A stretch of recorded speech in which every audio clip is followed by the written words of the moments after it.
Hey all, this is Andy from Sense with Andy. So it took a long time customizing, but I finally found a setup that works well for my head extreme tour. Um, so I'll give you the lowdown, the breakdown of the setup, and then I'll go in through agonizing details as to how I've added weights and the various pros and cons. So basically, I have 16L gauge poly strings here. These are like head hawk touch and head link store.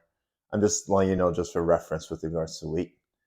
Um, Overall, the racket is spec'd out with the Wilson overgrip, the Wilson Pro overgrip. It's at 331 grams strung. Balance point 12.875 inches. And how I've added weight is I've added I'm not sure. Let me count how many mains this spans. So this is gonna be 1, 2, 3, 4, 5, 6, 7, 8, 9. So a total of 9 spaces, but 10 mains. So I've added lead tape there at the top, and then 4 grams in the handle. Right. So this was a whole lot of trial and error. Just it's a blessing and curse that this racket is so customizable because like you could spend tons of time, and I've been spending the last, I guess now 6 months adjusting it until I finally found the right balance. But what this really optimizes for me is my backhand and forehand. It makes the forehand just good enough. Volleys are good. Swing weight is just perfect, not too heavy, not too light. Swing weight right now, I measured it using the Tennis Warehouse method. It's at 331. So let's, I think I've given you all the specs. Let's break down as to what different weight does, right? So, first of all, easiest way to increase swing weight is to add it at 12, right? So that's what I've done, and that's the most efficient way. In that, like, it still maintains the the whippiness of the racket, which I like. But one thing that I found was I needed, and I think it's pretty. It helps with the stability issues. Um, but one thing I found was like I wanted a little bit a more balance. I didn't want it to feel that it was too tip heavy. So then you could counterbalance that weight at 12 and you could put it in the handle, right? A bunch of different ways to do this. The One of the most straightforward ways that the pros often do is they replace the original synthetic grip, use a leather grip. That adds probably like 10 to 12 grams. Also gives you a better feel of the bevels. I found that that sort of took away, at least for me, from like the whippy feeling, and like it's a matter of feel. I just didn't like the feel on this track, and I think it stiffens it up a bit, and I think the stiffness is perfect as is. So leather grip was a no. Um, then I tried to just put the weight in long strips down the handle, right?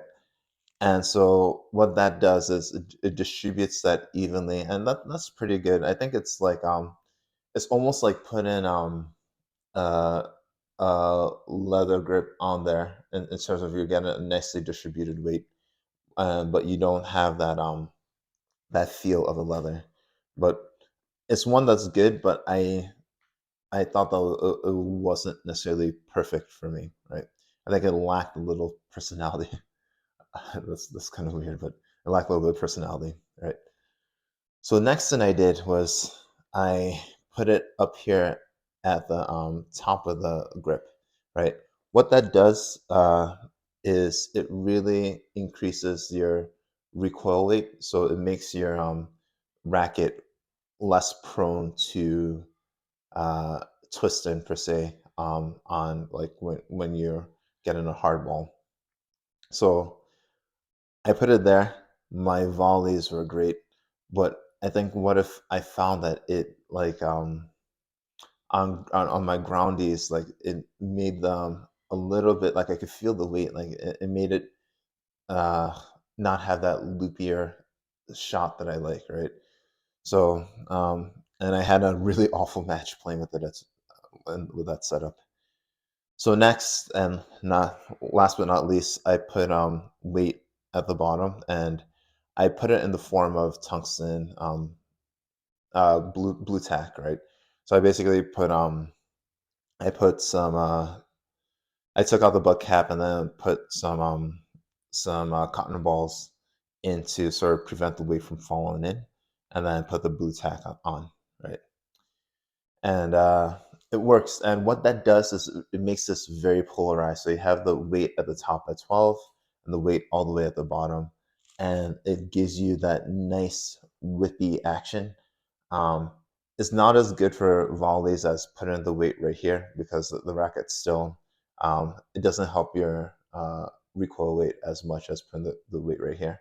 But I think if I just focus on maybe choking up a bit, then it was fine. So that's my setup. And yeah, you could copy it, try it if you like, and it's one that's worked well for me. Other things that I tried that hadn't like been optimal, but had been good. I tried putting the weight at 10 and 2. So what that does is you get almost the same benefit of the increase in swing weight from putting it at 12 because you're the the swing weight is proportional to sort of the distance to the top, right? So I can't remember whether it's linear proportion to that. So by putting it all the way out here, you're almost at the top, and so you're getting that nice bump in swing weight. But what it also does is it increases your twist weight, which helps your stability. So you can get that increase in swing weight and then that benefit of twist weight. So I tried that. That was really good, and I think that's if I didn't go with this setup, that's probably the one I do. And that you can just probably put just a little bit of weight at 10 and 12, and it goes a long way. I think that setup is probably best for those who are a little bit flatter hitters, who still use topspin but who hit a little bit more flat. And then you can go all the way to the extreme where you put the weight at 3 and 9, and that increases your twist weight the most. It increases swing weight by 2 points for every gram that you add. I didn't like that. You notice again for people who like to hit through the court a bit, so like a Djokovic and a Wawrinka, they have slobs of weight at 3 and 9. Maybe you could put a leather grip as well to even increase that stability a bit more. And further down the hoop, not really a fan. Definitely don't like putting it at 6 or in the throat. People say like if you want to increase your static weight without changing the balance, put in the throat. But at least for me, I found that that increases the stiffness or like how I feel my feeling of stiffness of the racket, and I really didn't like that. So that's the lowdown. It took me 6 months, but I'm there. 331 grams, all right, 331 grams, 331 swing weight, and using the Wilson Pro Overgrip. Easy to remember. All right, this is Andy from Tennis with Andy. Play smart, see results.